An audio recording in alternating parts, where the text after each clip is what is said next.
Well, thank you so much for joining us, everyone, today. It is a balmy summer day. And so if you're not on vacation, you're here with us, and everyone else is just enjoying time in the sunshine, I'm assuming. So a lot of people will be watching this as a recording, I'm sure, into the future. So it is July, what is the date today? July 19th right now, and we're excited to have with us today Jordan Ludwig, Chris McPhee, and Chelsea McKay Hasvinko. And we're talking about assessing culture before you buy a business. So for context today, a lot of our audience tends to be first-time acquirers. We also tend to get a lot of business advisors joining us from various positions, as well as some business owners. And typically we're looking at the small business or lower middle market space is where we address our content to. So I'm going to introduce a little bit about Village Wealth, and then we're going to jump into our speakers today.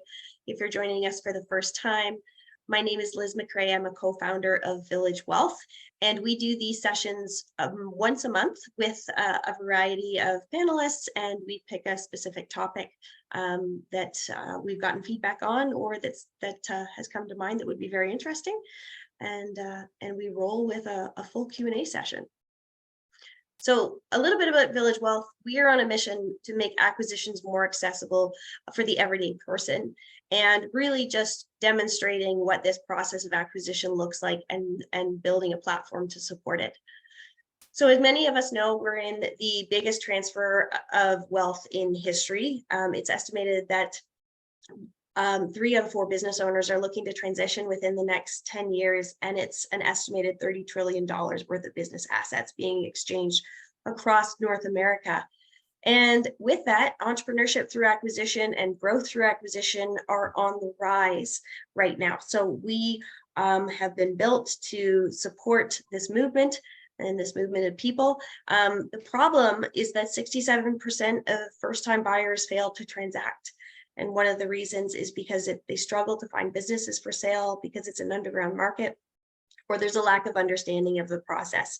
It's complex, it's time consuming, it's competitive for the folks that know how this works, and access to capital can be challenging at times. So Village Wealth is on a mission to build an all-in-one acquisition management platform where purchasers can access deal flow and financing, as well as co-investors and advisory tools, and business owners, brokers, and M&A firms can access qualified buyers who are looking specifically to buy businesses like the ones they are selling. So that's what we're all about here.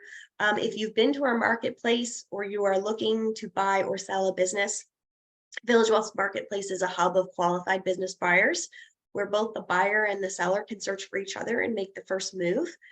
Currently, it's used by business owners, brokers, and M&A firms across the country to find verified buyers. And the person on the sell side gets to choose whether they publish their deal or they keep it private. So not all deals are disclosed on the platform, and we give the sell side permission to maintain that confidentiality. If you haven't joined the platform and you are looking to buy or sell, we invite you to explore that and create a free account and check it out, and book a call with us so we can walk you through it. If you're wondering who the team is behind Village Wealth, we're based in Calgary, Alberta, and Rob is our CEO. He's in Colombia right now, lucky him. Myself, I am a head of partnerships. Giselle, who's with us today, give a wave, Giselle. There she is. She's going to be joining us for some. She is project management and head of client services. Josh is our digital voice, and he puts out a lot of our marketing and content on LinkedIn if you're following us there. And then Luke is our head of product. So if there's any product related questions or technical issues, that's who deals with it in the back end.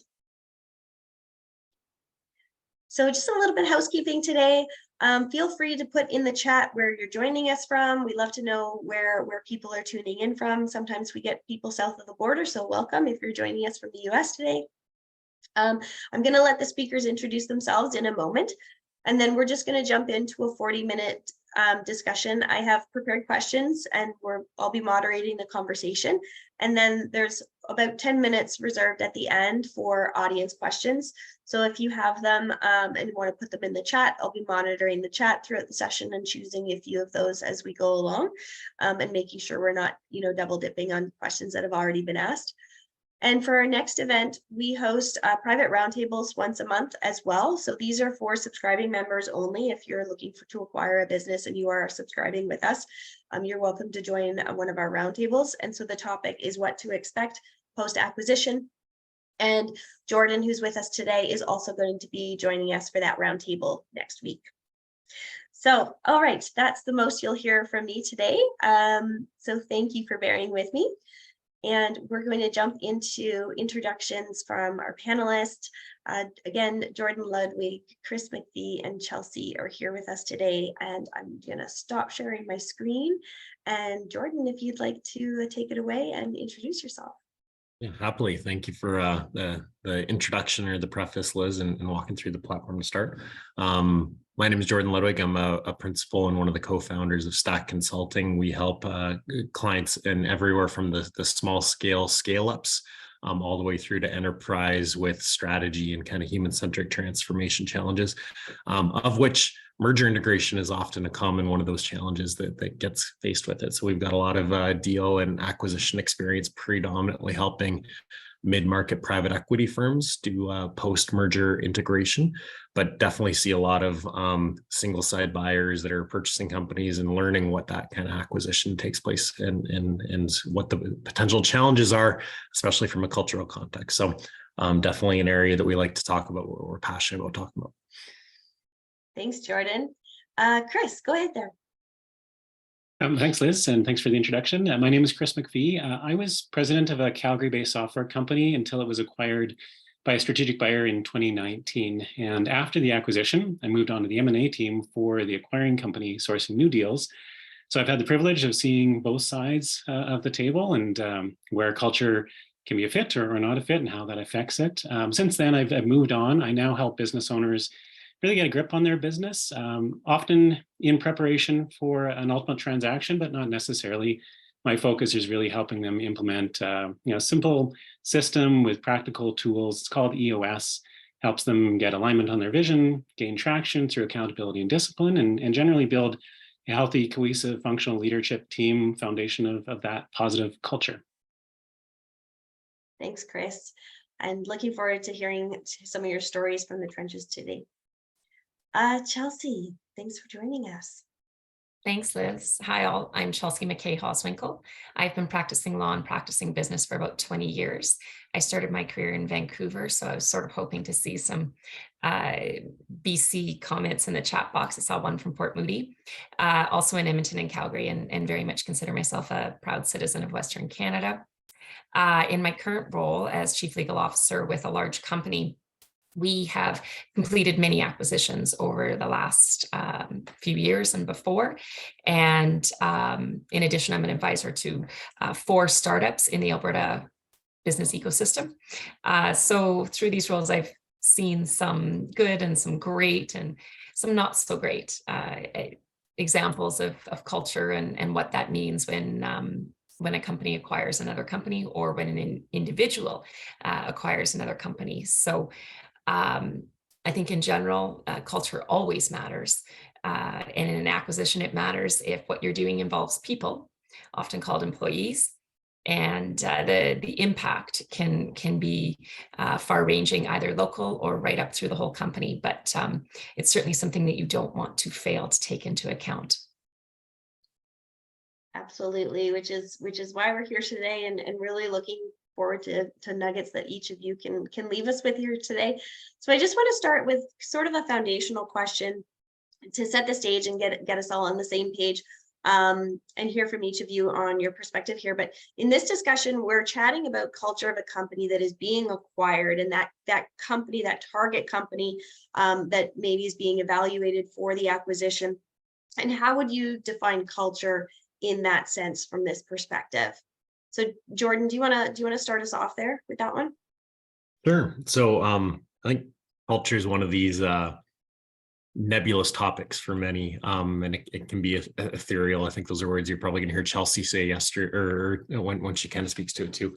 And it certainly is the case. So when we try to bring some kind of like real specifics to it, I think the simplest way to think about culture is just what it's like to work here.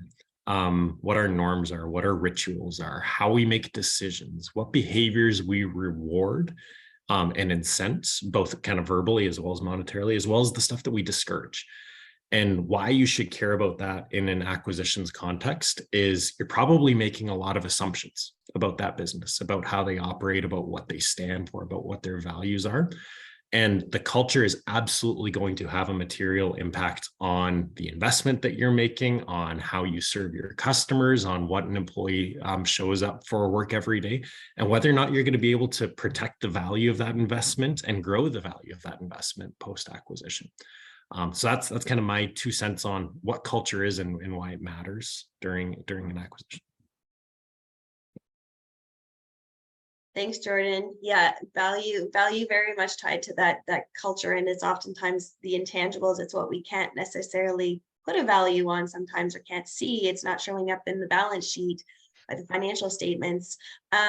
Chris, what's your definition of culture in this space? Yeah, very similar to Jordan. I think I narrow it right down to the core values. So, what are the core values of the organization? And not just say what's on their website, but what's valued, how do people live into that organization, how they make principle-based decisions. And then maybe on the negative side, culture is often, what is the behaviors that the management is willing to put up with? Because I find that often then is kind of the ground level of culture, but ideally it's a little bit more aspirational in terms of what makes a good employee, what makes a good fit, how they exhibit those core values, and how they feel like they belong within a particular company. Thanks, Chris. Yeah, and you've got individual behaviors, and then you've got kind of this group mindset of behavior as well, and adopting that in an acquisition can be rewarding and challenging and all the rest. Chelsea, anything to add for your definition? Yeah, I was thinking about this because we met, and Jordan's absolutely right. And I talked about how culture is intrinsic, which is one of those $600 words for, well, you can't touch it and you can't really feel it or see it, but you know it's there, or you know when it's not there. And actually, I do think you can see it if you're really looking. But and ethereal is sort of another word that I'd used. I went back and thought about the first time I heard the word culture. And it was in elementary school in social studies. And I think the definition of culture at that time was the customs and traditions of a group of people, or those acts and behaviors that bind a group of individuals into a collective form. And so sometimes when we're trying to establish a baseline of what we're all talking about, I think that's what we're talking about here. And we take that definition of culture into a company or an organization, and we're talking about the beliefs and the behaviors that guide the companies. It guides how the management and the employees, how they interact, what's expected of people. It's the same way when we talk about a company as though it's a person, and we describe its personality. Oh, that company is really strict, or that company has a real safety focus, or that company seems to have a really good time. So it's that idea of the personality plus the rules of engagement. And both those things are really important for people to assess, because when you're looking at a home for yourself as an employee, we spend so much time at work and with our colleagues. So we want to go to a place where the culture matches ourselves. Back to what Chris said, around core values, all of that sort of stuff. Are we going somewhere where that personality and values align with us? And do we understand the rules of engagement about how things are supposed to be done there? That's what culture means to me when I'm talking about it with people. Thanks, Chelsea. That was very eloquent. Very nice. And so when looking at an acquisition, pulling from pieces, and you guys have kind of pulled on this string already, but why in an acquisition is it so important to consider the culture as you're moving through the rest of due diligence? Chris, do you want to start with this one? Sure. So I've had quite a journey on this, because I didn't really think about culture at all, honestly, in the initial acquisition. Now, from the company that I was the president of, culture was critical. So it was really a part of what we wanted to make sure that our core values were lived out, what it made to have a good cultural fit with an employee. But honestly, when we went through the transaction, it wasn't even something that came to mind until I met with the leadership of the acquiring company. And one of the first things was said, oh, I looked at our core values and they're well aligned. That's great, because that should make a good fit as we move forward. And there's a lot of focus on, that generally the staff, as we started to work through that process, it was really effective, I thought, in retrospect, an effective process acquisition. When I talk to people about that, I say, oh, that's surprising. Usually acquisitions are terrible and the integration was awful and, all this kind of thing. And so I look back at it and I think one of the critical success criteria going through it, in retrospect, accidental in my experience, was that there was a good cultural fit, that there was an alignment of those values. It certainly wasn't squeaky clean. There's lots of challenges post-acquisition with that integration. But when you ask around the question of, what's the importance of that, I kind of look at it as one of many risk factors when you're acquiring a company. And if there's a really big cultural misalignment, that's just a massive risk that you're taking on, risk of attrition, risk of lack of, to use that consulting term, synergies post-acquisition, and just generally not being able to ideally weave that acquiring company into the broader company of the acquired. Moving on to the acquiring side, honestly, culture was one of many factors that we looked at, and really looked at it as a risk. If there was a big cultural mismatch, generally that was just seen as a big risk factor. Was that going to actually be an effective transaction, even if all the financials worked out? What kind of attrition would we face? What kind of challenge would those employees come into? How would that affect both the company being acquired and the acquiring company? It was a roll-up strategy, so it was very much an expectation that it would be part of a bigger company, as opposed to a transaction which was maybe meant to be standalone and not integrated. So make that slight nuanced assessment of whether or not culture really is that critical. But I come at it from I've seen it from an accidental perspective and seen how lucky, I think, fortunate we were that the acquiring company understood the importance of that and moved that through effectively. Yeah, it sounds like it's not always the case when there's a merger or an acquisition that you speak of the luck that you guys had when it went so smoothly, and that's not always the case. Jordan, what's your stance on that? I think very similar to Chris, and maybe I'll then just speak to some of the nuances or the areas or elaborate and build on some of those points. And to me, it comes down to intent. So as an acquirer, if it's a company looking to do an acquisition, run it as a standalone, or if you're as a buyer, it's your first time just making a foray into entrepreneurship through acquisition.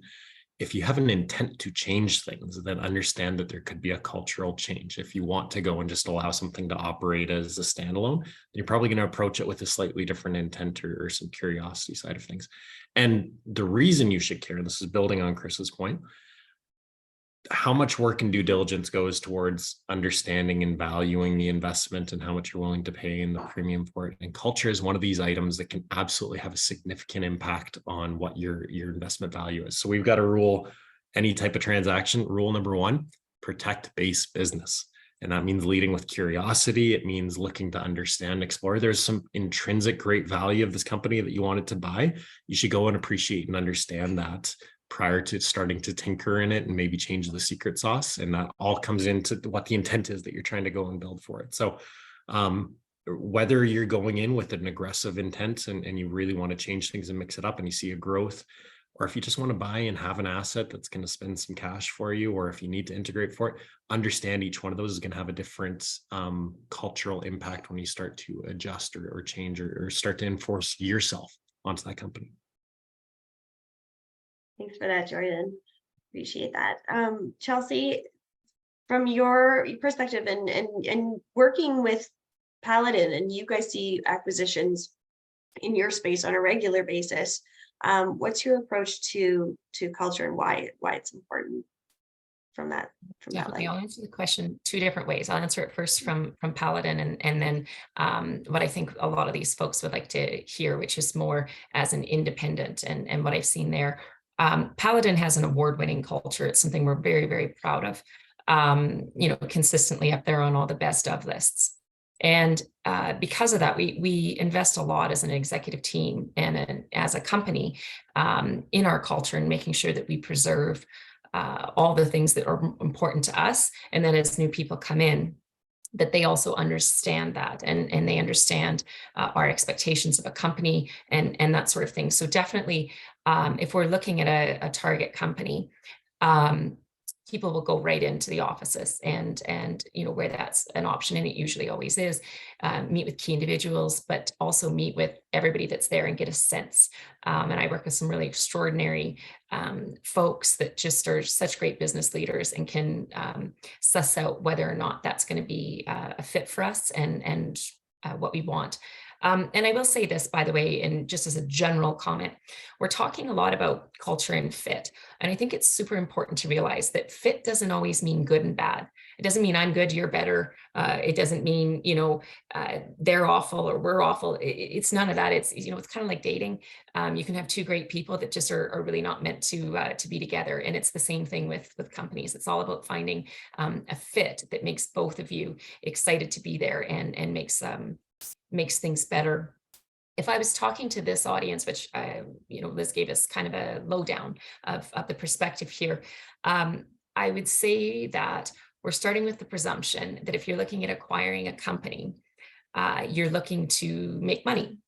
And that might not be the only reason. You might also be looking, to provide good jobs or how you're going to get back to your communities, et cetera. There's so many great reasons for acquiring a company, but one of them is obviously to make money. And if you don't do that, then very quickly, you're probably not going to have a company anymore. And so when we think about that and what Jordan and Chris have talked about, and we look at some of the biggest risk factors that have been hitting business in 22 and 23, one of the biggest issues, there's supply chain and there's all the employee issues that has really headlined this year. So it's, great resignation, quiet quitting, all these key terms. And so you can't run a business, or at least you can't do it efficiently if you don't have employees and you don't have motivated employees. And so if you can't staff appropriately, particularly if you're in a service-based business, that's a threat and a risk to your business.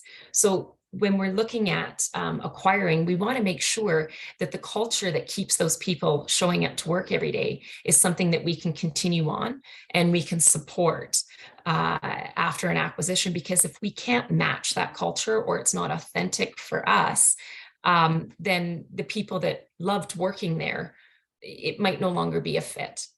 And so I think that kind of, analogy that I would use, I was talking about how it's not necessarily good or bad, just maybe different.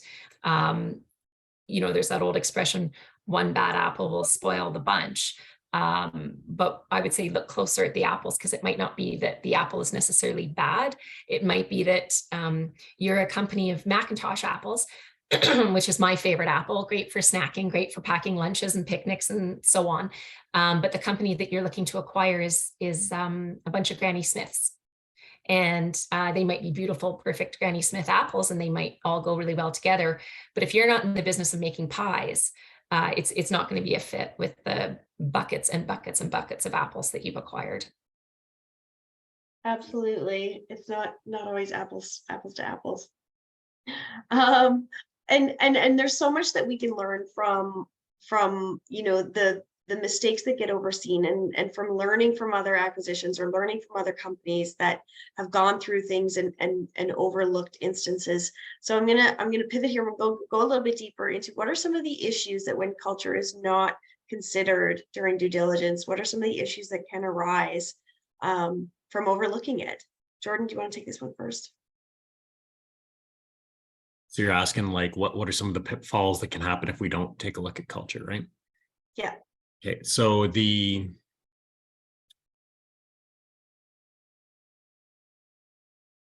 part of the story here needs to be how disruptive an acquisition is. And the minute that an acquisition occurs and gets announced, and if you're the employee there, you don't have certainty anymore. The research would say acquisitions have a huge fail rate, especially if you're trying to merge or grow a different company. Competitors are going to be calling on people for it. There's just this period of uncertainty.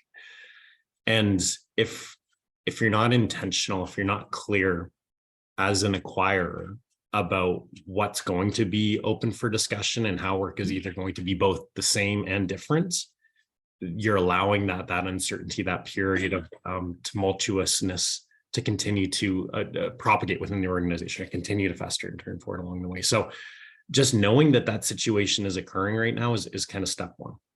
So why should you care? How can you actually start to address that? I think it starts by being really, really clear. And I come back to the intent side of things.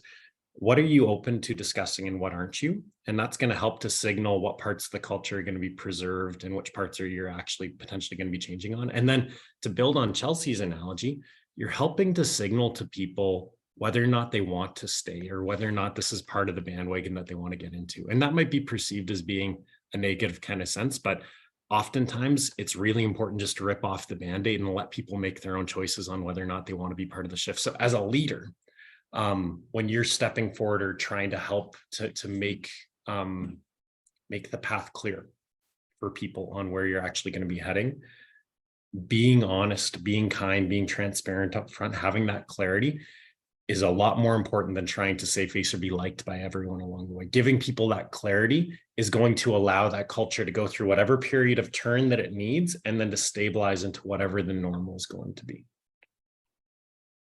Went a little bit off track from what your question was there. Oh, I think you're on mute.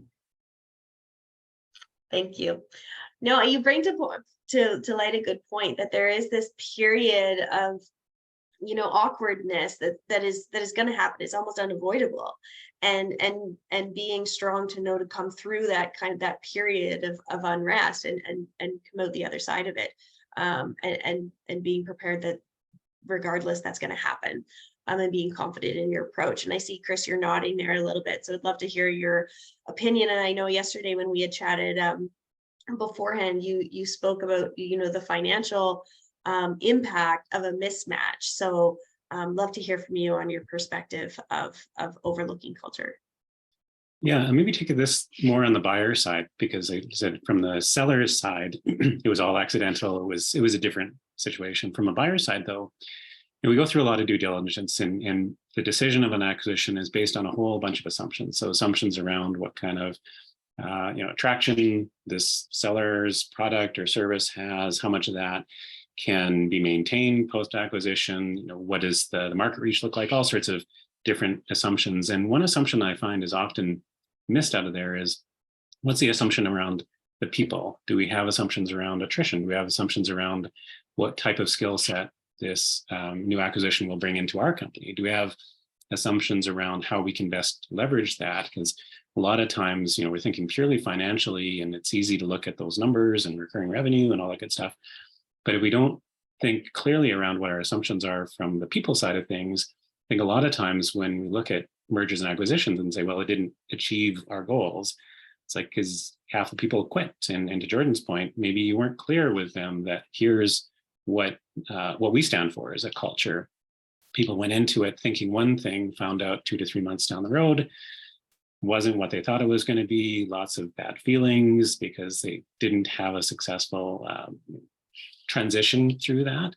So I think from my side, even looking at the importance of it is to be clear prior to the acquisition as the buyer, what kind of assumptions are you making going through that? What are some ways that we can test those assumptions? Not always super easy, but that's part of what makes it interesting and challenging. But then also to Jordan's point, to make clear in terms of what that integration timeframe looks like, so that we can rip the Band-Aid off, work through it as quickly as possible to get to that new normal, so that we're not living in this period of disruptive angst where people don't know if they're fit or they're not, or they're going to stay or they're not, or we're going to be able to, leverage what we wanted to from this acquisition. So I look at it a lot from, what do we ideally want from this? What's realistic? And then how can we both prior to the acquisition and after the acquisition do our best to honor the people from both sides of the acquisition, and to effectively make sure that we maintain and build the company that we want, whether that's really a merger of equals, or more likely an acquirer that is bringing in some great aspects of an acquired company, but understanding that there's going to be some challenge in that, and how can we move through that as quickly as possible to get to the new normal, so to speak. Can I build on something that Chris said there quickly, Liz? Yep, absolutely. I think the assumptions lens is so critical, and it's just worth restating too. Like we are making assumptions about the transaction, and oftentimes it's market, it's financial, it's customer, it's all these areas, and we don't take enough time, or oftentimes we're leaving it up to chance is probably the right way to think about it. We're not making those assumptions as explicit as we need to or can, and then from there, often they're the ones that we're probably under managing as a result, because we're either uncertain how to, or we're just assuming things are going to work out okay. So it's just worth restating. And I'd love to we're going to pull a little bit about testing those assumptions. And I like how you phrased it that way, Chris, is like, how is that you are coming in with assumptions and from the knowledge and due diligence that you have about the company, but testing those is the perfect phrase for it. Chelsea, anything to add there on issues that can arise when culture is overlooked? Absolutely. It's funny, all of you managed to talk about assumptions there without harking back to that old rhetoric about to assume is to make an ass of you and me. And I just kept waiting for somebody to do it. But another word for assumption is bias, and bias gets in the way. And so the example that I would bring about, it's actually a leadership principle, and it's about common understanding. And the example is this: if Liz and I agree that we're going to use teamwork on a project, and we keep throwing that word around, hey, yeah, we're going to use teamwork, big time on teamwork. But Liz is a former hockey player or soccer player or basketball player, and I'm a former baseball player or chess player. These are very different sports. And so the sport that Liz is premising her understanding of teamwork on is one where the ball or the puck moves constantly. Anybody can score. Everybody's talking here, here, here, here, and it's very, very dynamic. And the sports that I'm basing my understanding of teamwork on, for example, baseball, really one person's calling the shots. And depending on whether you're fielding or hitting, 1 to 2 people are actively engaged until something else happens. And so it's really important to understand that when we have a meeting, we're like, teamwork, and we walk away, Liz is going to be coming to me constantly for updates and to chat and to connect on the thing. And I'm going to be like, why is she here? We agreed we'd use teamwork. I'll do my part. She should do her part. And so there's a huge amount of cost to that dysfunction, and the way that it shows up, that misunderstanding, that disconnect, is stress on the employees, burnout, dissatisfaction, dysfunctional communications, which is, a really great HR word for gossip, but all that sort of stuff that becomes kind of the rot in the organization. Jordan, I wanted to comment on what you were saying, because I think that's such a good point, and it deserves to be underscored about going in and being honest and being clear about what the expectations are once you've acquired a company. I often feel like it's far more important to be fair and to be kind than it is to be nice. It is harder to do what Jordan is saying than to just sort of placate everybody, but it is more fair in what you're doing, and people will respect you in the long end for it. Chris, I was really hoping, we joked yesterday, Chris had said something to the effect of the buyers care more about culture than the sellers. And I was like, oh gosh, please say that tomorrow. Because then I'm going to say something like, oh, I vehemently disagree. And we can engage in a bit of a virtual throwdown. And if you don't know this, Chris and I are friends, and we run in concentric business circles. For a little bit of drama and throwdown, I think that the sellers often really do care about cultures. And I think that good sellers do, the kind of sellers that you want to work with, because what they care about is their people. Mm-hmm. And I find most sellers that have built up businesses know and credit the people that have helped them build that business. And they want to know that those people are going to be taken care of after the business sells. Absolutely. And as they're courting multiple purchasers, like that's one of the leading characteristics that a purchaser can demonstrate too, that I'm going to take care of the people. And this is a highlight of my approach in the acquisition as a whole. I want to dig into this. Like, we've been talking a lot about the why is it important and what happens, when it's overlooked, but I know everyone's also here for those tips and tricks and those tools. Like, how do you, as you're going through due diligence, as you're courting these companies, and maybe you have full access to, at a specific stage in the process, you have full access to employees, but sometimes you don't have access to employees, and you don't have access to the full gamut of access that you can. So how do you start to assess culture in a company at this stage of an acquisition? It's not your company yet. So Chris, and I see you've got your mic off, so I'm going to pick on you first. Any advice here for people for how to approach this? And definitely what I'm hearing from all of you is go in with a plan, going in knowing what this plan is going to look like. So take it away. No, absolutely. And thanks for that, Chelsea, too, because I was thinking around, I made this statement yesterday around sellers caring more about the culture. And I was thinking about that the buyers caring more about the culture. And I was thinking about that from the perspective of the seller. And it popped up, Liz, when you were talking about so many businesses fail to transact. And I think it's from that actually perspective where that seller, they care about their people, but ultimately they're trying to sell a business. And at the end of the day, it's not going to be their business anymore. And I've seen times where the thought around what happens to people post-acquisition hasn't actually occurred to the seller for quite a while. They've put a lot of their heart and energy into this, a lot of people they care about.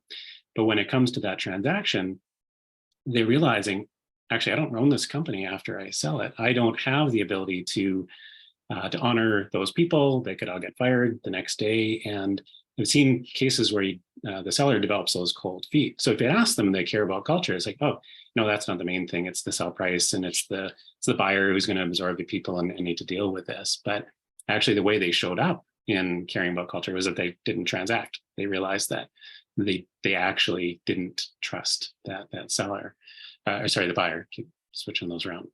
What I wanted to say, though, on the testing the assumptions, and this is something that I learned, wasn't something that came to me, obviously, but part of what the due diligence that we would go through is customer due diligence. And so typically when you're getting close to the end of that due diligence, the seller will provide essentially some reference customers in part of that process. And typically the purpose of that is to interview those customers, say, what was the product or service like? How long have you been a customer? How would you, rate your experience with them? But what we found is that if you could weave in a few cultural types of questions, and I'm just making these up on the fly, but things like, how would you describe this seller company as a person? So if they were a personality, what would you ascribe to them? Like, how did they treat you? Were they very direct and to the point? Were they very relationship based? And what I find is it's really tough to have an inside culture that's really different than how you face the outside world. And so if you don't have that direct ability to talk to employees and understand that real inside of the company, by doing the customer due diligence part of it, you can actually glean a whole lot of information around the culture of the company as part of the typical due diligence without having to get even further into the employee, which is typically the last thing that a buyer would have access to. And at that point, you probably made the decision buy or sell it anyway. So I did find weaving those assumptions into the customer interviews as part of that due diligence can typically be done a little bit earlier and provides a really good sense of how that the selling company's culture really shows and is exhibited to their customer base. Thanks, Chris. That's definitely another angle to be taken and another voice to consider. Absolutely. Jordan, from your approach, how to assessing these assumptions? What's your perspective? Sure. So I'll try to kind of build out a pyramid for us here for it. So the best way to really get at the heart of culture, I think, is through storytelling. And there's tools out there that can help you to quantify culture, to give you visualizations of culture, to help you to understand. But it's really like it comes to life when you can get to stories. Now, how we get to that, because every transaction is different. Sometimes we get access to talk with employees or with customers. Sometimes, we're a little bit more cloak and dagger, and we want to keep the fact that we're for sale not necessarily publicly disclosed. There's lots of flexibility here. So what I would share is, usually, if you get at the heart of why you're not allowed to talk with employees, you can start to work creatively around it. So is it just we don't want to know that it's for sale? Okay, so is there a different reason why we might be talking to an employee? Are we bankers that are there to actually learn or talk in a different kind of segment? You just kind of obfuscate why you're having the conversation. Can we administer an employee survey? So it just feels like it's internal, but we get the results of that and we get to pick the questions for that. So there's some creative ways that we can go about having those conversations if we can't have direct access. And then the last thing that I'll kind of offer here is like really actionable is, I think if you only had 3 questions that you could ask, I would probably prioritize these 3. I would say, what are we willing to lose money over? And that's often a great sign of the trade-offs, our values, our principle-based decision-making. And it gets you to the heart of how the company prioritizes, manages, goes through its trade-offs when it's kind of engaging in its business. Why does someone get promoted? That helps us to see what are the behaviors that are promoted, that were exceptional employees, whether it's known or not. Like, what is it about the people that get promoted around here that's kind of exceptional or unique for it around the way? And the last would be, if this company didn't exist, what would be lost in the world? What would you be yearning for or missing in your job or in your career if it wasn't going to be here for it? And that usually gets at those retention factors that are really key or core to someone, that if you were to dramatically change that secret sauce, that they'd be out there looking for a different career, different job for too. So if I only had 3 questions that I was able to ask someone kind of one-on-one, those would be the 3. Those would be the 3. So Jordan, I'm just going to reframe that. So those are questions as the acquirer that you're directing toward the seller of the business. Is that correct? It could be to the seller of the business. It could be talking to their team if you can get access. It could be questions that you're helping them to put in an engagement survey to their staff that you then see the results or the responses to. And however we need to find a way to get access to the data, and as well as manage the seller's desire to keep whatever lid on the transaction that they're keen on doing for it. Usually you can find some sweet spot in there and still get good data and not just have to settle for nothing. Okay, perfect. Thanks for that clarification. And I'm going to weave in, we just have a question in the chat here from Steve asking, and you kind of spoke to this already, but his question is, if we don't have access to the employees prior to the purchase, is it something you walk away from? Just for, yeah, I welcome anyone to answer that. I wrote that into my answer as well, partly because, thanks for the question, Steve. It enables me to start with, it depends. And I owe you one, because if I don't say that at least once a day, I think I risk my license to practice law. So, it depends. But my first instinct would be no. And also that it's extremely common when you're looking at acquiring a company that they say, please don't disturb the employees, please don't go buy the business, please don't interrupt or talk with the employees or that kind of thing. And partly it's for business efficiency, but it can also cause a lot of unsettlingness within the business. And so they don't want that for them. They don't want that for you. They don't want it stressing employees. If you look at the stock market, one of the things that's fascinating is if a CEO is found out to be or announces to be very, very ill, the stock market plummets. But if he or she dies, or the CEO dies, the stock price goes right back up because the market loves certainty. And so if you think about the morbidness of that, it's sort of the same thing. If they're looking at selling the company and people are poking around or doing whatever, it causes a lot of nervousness. Employees might start jumping because they don't understand what's happening. So it's quite normal when you start out that you might not get a full access pass to all the employees. But as things go on, because there's usually kind of stage gates in an acquisition from the time that you might sign like a letter of interest or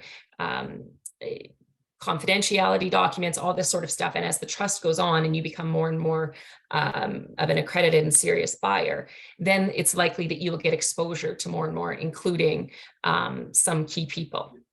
So, and they might pick it and you might ask, and, there can be a bit of a negotiation there. I wouldn't say no. And I think my colleagues have identified some other ways, you can suss out the culture. Having said that, ideally, yes, I think of the advice that my father gave, and he gave a lot of really great advice. And one of the pieces, being a farmer turned engineer, was he used to say, measure twice, cut once. And so I would use that same principle if you're going to acquire the company. Measure twice. So the CEO, the executive team, the owner, all of that, they tell you this is the company culture. And they might really, really believe that, by the way. They might be right, or there might be some cognitive dissonance, and you should be aware of that as an issue of company culture. But if you can get, people from all ages and stages in the company, and you can sit with them in both formal and informal settings and ask open-ended questions, see how they interact with each other. One of the big things might be, is this a strongly hierarchical place or not? Are you a strongly hierarchical place or not? Those types of things can help you assess the culture. Thanks, Chelsea. And we're coming up on our hour here. So I'm watching the chat here with some questions, and we've got some insightful ones here. And I think it was Rob here who asked, have any of you guys seen that client engagement survey be a component of like a term in the LOI or a condition of the letter of intent, that the employment survey needs to go out, and the acquirer needs to be able to see the results of that survey as part of the transaction? Have any of you seen that? Not as a term for the LOI. I think it's more common that as you're working through your clean room and your data requests, or in your data room, that it's one of those polls of something that you want. So it's kind of more that I would say, that hopefully you're asking for, and especially like if it's relevant to the transaction, then it would be a little bit more important. But I haven't seen it as a true requirement often. I'm not sure if I heard what I wanted to hear there, Liz. I'm not sure if you said client engagement or employee engagement. Sorry, employee engagement. Let's talk about both. I assume I just missed it, and what he was asking about was employee engagement surveys. Depending on whether they have them on hand and they engage in all of that type of work will really depend on whether or not they can give them to you. Because if what you're asking them to do is administer one of these complex surveys that are generally administered by third parties like Aon, Reed Stenhouse, or others, then it will be, you're asking them to take quite an undertaking. I've never seen it as part of the results, but I think it's a great question, and it would be something worth inquiring about.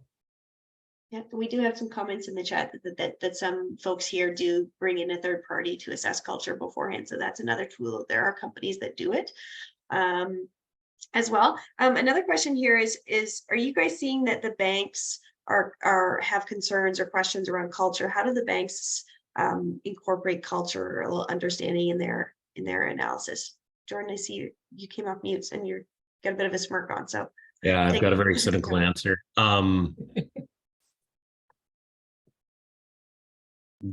There's a lot of people that are invested in the deals going through, and culture is often one of these factors that either slows or kills transactions to occur. So I would say, cynically, most of the time it is what do we need to do to get the deal done, and then figure out culture on the back end, which I think is suboptimal. Good advisors would help you to consider that, but at the same point, I don't think it's in anyone's interest to allow culture to become a barrier to transact. Like, it's more about going in with awareness of the considerations of the risk and figuring out the clarity. And you can always make value, and in most cases it's just understanding what that does to the transaction, how you want to engage in integration after the fact. So that's kind of my managing both sides of that area. Is there's so many people that are focused on financially seeing a deal go through. I don't think that culture gets enough but we shouldn't let the pendulum swing so far as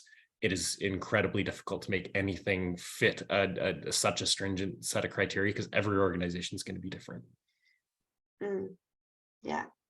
My answer wouldn't be quite as cynical, but I think he's right, by the way, but definitely on the cold, that I think a lot of times the further removed people are, the more that they're looking just strictly at the numbers. Thanks for adding that piece, Chelsea. Yeah, very true. Another question here.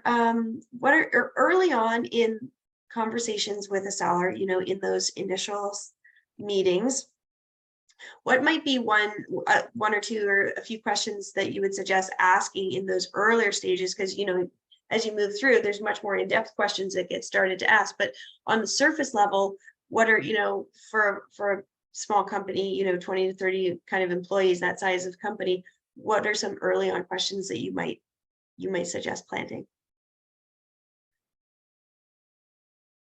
Any takers on that one?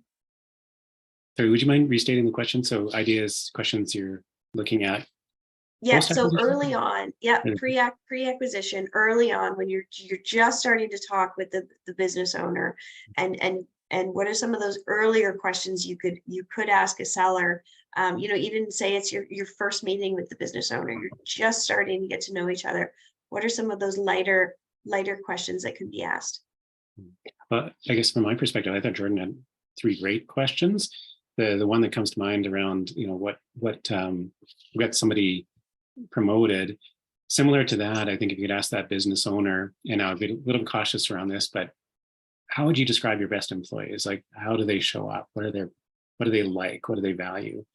And the reason I'm cautious on that, because if you haven't built that trust, I'm just putting the seller's hat on. It's like, oh, this person's just looking to poach my best employees, so I'm going to shut that down pretty quick. So a little bit of a caveat there, but if you build a little bit of that trust going forward, then I think having that business owner describe what they feel makes a really great employee, and actually what their personalities are like, I think you'll get a really good sense for what they value in the company. I think if it's our first conversation, the only additional question that I would ask, if I'm like just talking to a seller, maybe question 1 would be, I'm more looking for, have you built a team, or is it you? Like, I'm looking for key personnel risk and how much of it's like driven by the sweat, blood, and tears of the founder or the CEO.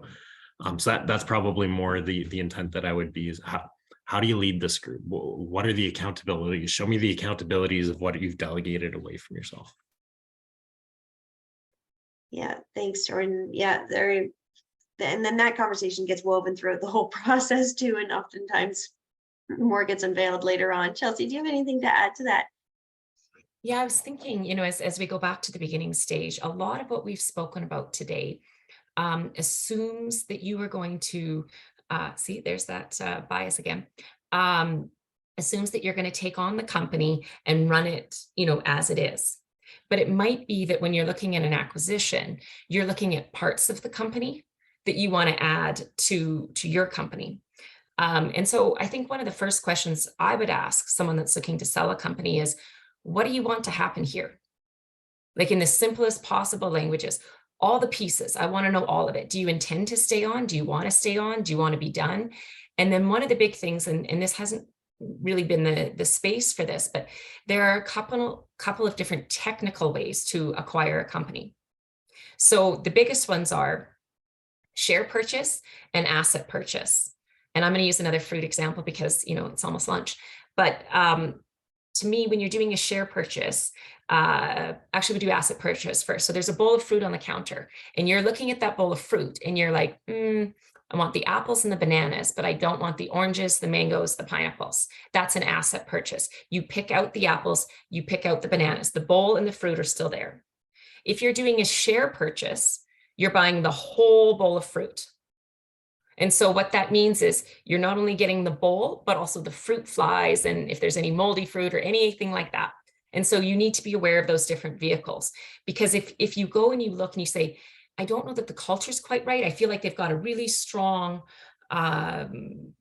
junior rank and they've got, you know, good frontline people, and I want to take the contracts, but I just don't feel like I need, these senior people. You can look at their employee contracts, understand what that's going to look like, and then decide whether you want to buy the oranges, the mangoes, the pineapples. And the seller might also have a pretty clear, determined vision of what she or they or he want out of that as well. So I think that's, one of the things to bring up right at the beginning is if you go through all of this and it turns out for tax reasons or otherwise, that the seller actually wants one of those things particularly, you should know that at the beginning, because it is going to change how you chart through the rest of the acquisition process. Yeah, absolutely. And good that you brought that up because it wasn't mentioned throughout. Jordan, I saw your hand go up. Do you have any comments in relation to Chelsea on that? And Chelsea, I'm totally borrowing that analogy of the fruit bowl for asset share.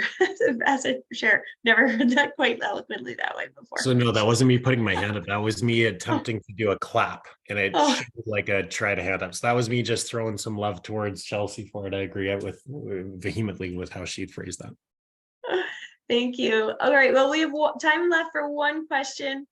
I don't think it'll be too complex, but we'll end on this one. So I'll let each of you speak to this one. And then I thank you all for your time and attention today. It's great to see people showing up during the summer when you could be other places. So I appreciate that. And thank you to our guest panelists today, Chelsea and Chris and Jordan. Loved having you here today. Such a dynamic conversation. So the last question is coming from Steve.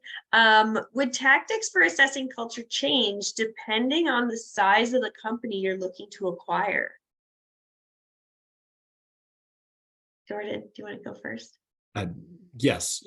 Yes is the real quick answer. I think as complexity increases as you get bigger, and therefore like the intent of the transaction is going to change. To build on some of what Chelsea had said, there might be pockets that we want to do differently for it, or we've got different goals for it. So yeah, it's nothing that shouldn't be insurmountable, but the tactics start to get a little bit more complex. You have to do a little bit more intentionally and purposefully and involve many champions versus the smaller transactions. You can impact a lot more change either individually or with a smaller set of leaders that you're actually working through.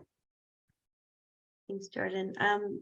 Chris, do you want to go next? What's your opinion on this? Yeah, I agree with Jordan. My thought is yes. I think the smaller the company, maybe 50 employees or less, you can often, in my experience, later on the due diligence, actually work with business leaders and get a sense of people's personalities, even, right? That's really what that culture is. When you get bigger than that, then I think the tactics shift. You're looking more broadly at how the company shows up in the market. We've also got access to different tools. Like we used to use third-party research to assess customers. Glassdoor, if they're a bigger company, probably got tons of reviews. They may be from people who left the company, so take that for as a grain of salt. But I think yes, the tactics will change, but I think they also are scalable in terms of understanding it. And honestly, I think based on my experience, if you're making any effort to assess the culture, you're ahead of most buyers, sellers. I've not seen that. Just to the case about the bankers, this is the last thing that they're particularly on their list. So I think any effort is probably putting you in good stead for a successful transaction. Thank you. So hearing that it does ebb and flow a little bit as the size of the company, and the size of the company can change your level of access to the employees too. Like typically in my experience, bigger companies are more comfortable and it's just more common that you get access to employees of larger companies. Chelsea, any parting words, any parting comments on tactics? I'm going to bring the controversy back and say yes and no. And Steve, I want you to notice how hard I worked there to not say it depends.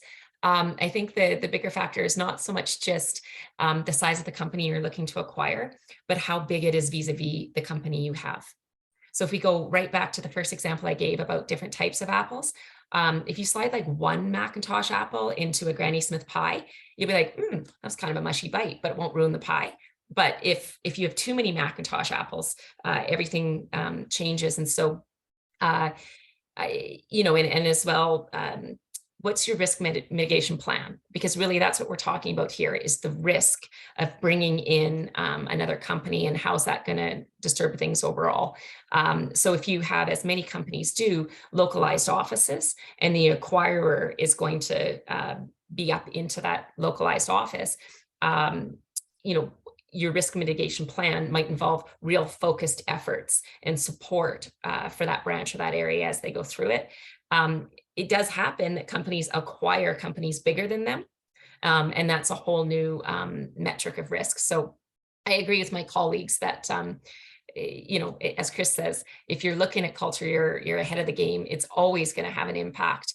But how much of an impact it's going to have probably depends on the strength of where that acquirer is going to go in.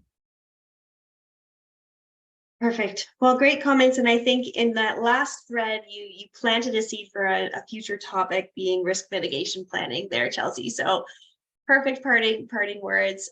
Again, we're at the end of our time today. So thank you everyone for joining us, and thank you Chelsea, Chris, and Jordan. If you want to find it, they're all on LinkedIn, so you have the spelling of your names right here if you want to tune in and find them on LinkedIn. But we'll also be putting out the recording and some more content around how to find these wonderful humans. So enjoy the rest of your hope it's sunny wherever everyone is. Take care. Enjoy the afternoon. You, Liz. Thanks all. Bye everybody.